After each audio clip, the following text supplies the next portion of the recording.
Alright, so if you remember a while back, I made a video about how I have a problem with keeping things, and today I finally said, you know what? This is gonna end. So what I did was I threw out a whole bunch of old clothes that I'm never gonna wear. There's dust still floating around my room from the cleanup process, and I got like a good amount of floor space back, and I'm gonna be moving the whole room around for making videos once I get the crap out of here. I found something that I've been looking for, just for the fun of looking for it. I found my first cell phone, and so I figured, you know what, I'm going to gather up all my cell phones and give you a little bit of a backstory and show you every cell phone that I've ever had. So this is my cell phones.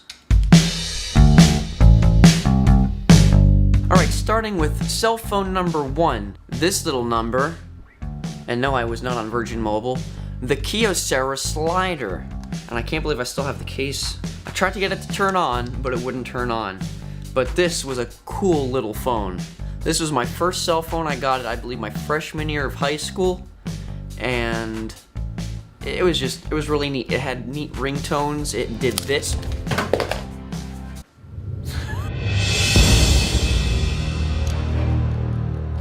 It did this, which, you know, was like the coolest thing in the world. And it lit up blue. I wish I had the dark blue one, but this was a neat little cell phone. I wish I just could get it to work just to see, just to experience it. I don't know where the charger is or anything, but the battery is great because, let's see if I can get this off. The battery is not bloated or anything. That's a neat little phone. Didn't take pictures or anything, but it made phone calls, and it came in handy for when mom and dad wanted to call. But it came in handy when I was the manager of the baseball team. A little fake leather, actually I don't know, maybe it's real, case. My first cell phone. That was 2005, 2004, maybe I got that? 2003 or 2004. My second cell phone was a Motorola, the E815. The reason that I wanted this instead of one of the LGs or whatever they had at the time is because of the user interface. This is the only phone at that time on Verizon that had its own user interface. The graphical user interface wasn't the red Verizon media interface like you see on the multimedia phones today. It was neat. It could have MP3 ringtones, which I took advantage of, LED flash, a screen on the outside, color screen, which enabled you to take selfies when you turned on the camera, or if you hit the camera button while the screen was closed, you would get a camera preview on the outside screen. It was a color screen. So that was a really neat feature. 4x digital zoom, whatever. Micro SD card slot in the top there. Good color screen, big buttons. And this was the first phone that I had text messaging on.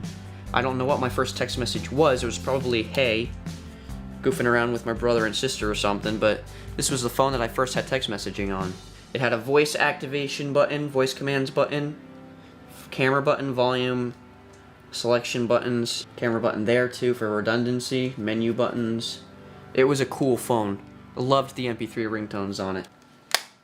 Unfortunately, I can't get it to run anymore because the battery is bloated. So when I got rid of the Motorola E815, and yes, my voice cracked there, I decided to go with something that made it a little bit easier to text. My next phone was this little gem. This is the Motorola Q9C. It had Windows Mobile 6.1 or something on it, and it was a great phone for texting. That keyboard, I sped around the keyboard, barely moving my thumbs.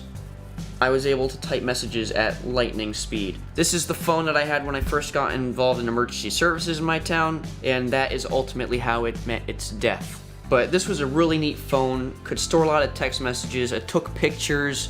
For a while I had mobile internet until they found out that I had it, because Verizon had no idea for a long time that I had mobile internet on this thing after I started the trial, and then it just kept working. So some features.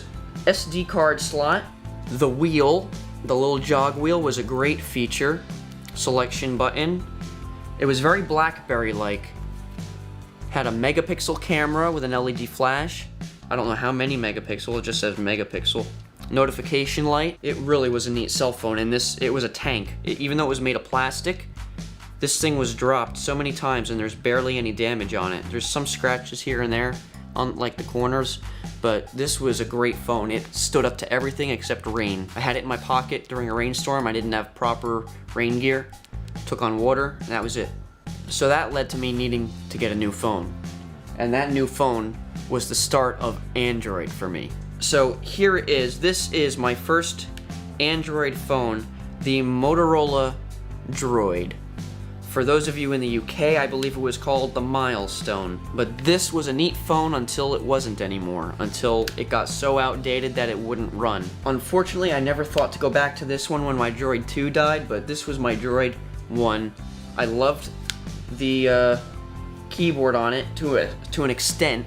It wasn't the best because you couldn't really feel where it was, and coming from the Q9C, completely different keyboard feels, completely different form factor. I wasn't a fan of this, but at least with the D-pad you could move around when you were texting. It's a little harder to do that with only touch screens these days. But this is a classic phone, and this is another tank. I don't know if I ever dropped this because I had it in a case usually.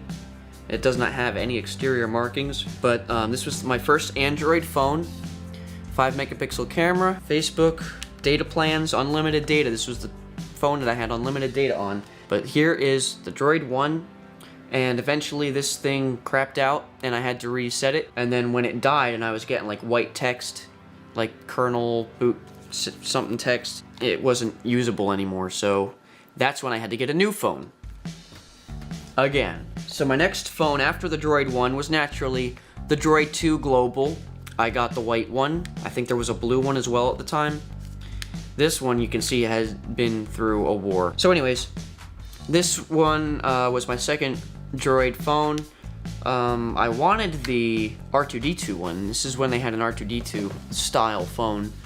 5 megapixel camera again. That was a little disappointing. Sliding form factor once again, but at least you still had arrow keys so you could navigate through your text messages. A little bit better screen. The speakers weren't loud enough, unfortunately, for speakerphone and stuff like that for my tastes. But this phone also had issues with software. It would no longer make calls instantly, and it was getting buggy, I think, with Gingerbread. So that was the end of that phone, when I was starting to get freaked out by the fact that if I was in an emergency sometime, if I needed to dial 911, the phone would wait 3 minutes before actually opening the app to dial out. So that wasn't a good thing.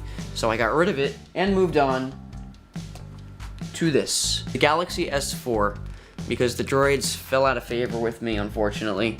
And I wanted what I thought would be a good phone for the time, and I wanted to keep my unlimited data. Ended up having to buy this off of eBay and putting it on my plan so I could keep Verizon's unlimited data. Screw you, Verizon. I'm keeping my unlimited data because I use maps on here and music, and I stream stuff and do things with YouTube all the time. There's no way in hell that you're gonna take my unlimited data. I'm keeping my unlimited data. So Galaxy S4 with my little Santa Monica background. That's it, and I got it in an OtterBox to keep it safe. And although I don't have it anymore, I did have a BlackBerry Curve, I think it was, for work. It was really crappy. It was one of the early plastic ones, and was not my favorite phone ever because the battery door kept coming off. Unfortunately, I don't have it here to show you because I don't have it anymore, but I did end up getting a new work phone after we got rid of BlackBerry Enterprise Server, and that's when I decided, instead of going with the company standard of an iPhone, they allowed me to get the BlackBerry Q10. Now, these are really underrated phones, and it's a shame. The operating system is great. The software selection isn't, because it's the black sheep of the phones world. But I thought, you know what, I'm going to be emailing mostly. I decided to get the one with the keyboard. The keyboard is okay. It's not as good as the Q9C, which is what I compared to it initially because, hello, same form factor. They're pretty similar in size. The Q10 is heavier because it is made of metal of some sort. 4G, Verizon, very nice phone, very nice build, tough, can last through anything, I think. It seems like a very tough phone. Decent camera on it. I think it has a front camera too. Yeah, it looks like a front camera on there. And the fact that you can turn it on by swiping up like that, that's really neat. I missed some of the features of the old operating system, like the automatic turn off for the end of the workday. Saved battery a lot. This one will last a week. So there you have it. Those are all of my cell phones. What was your favorite cell phone? Let me know what you think, and what should I do with my old cell phones? I mean, I've got 6 or so cell phones here. I need to know what to do with them, with all these old ones. I know you can donate them and stuff, but what should I do with my old cell phones? Help me out here. Leave a comment in the comments below, and maybe I'll heed your advice. Or do you want me to like blow them up or hit them with a sledgehammer or something, make a video out of them? Maybe that'll be entertaining. I don't know. Let me know what you think I should do with these, and I look forward to hearing from you. Thanks for watching. I will see you next time when I show you some other cool stuff I found in the course of cleaning my room.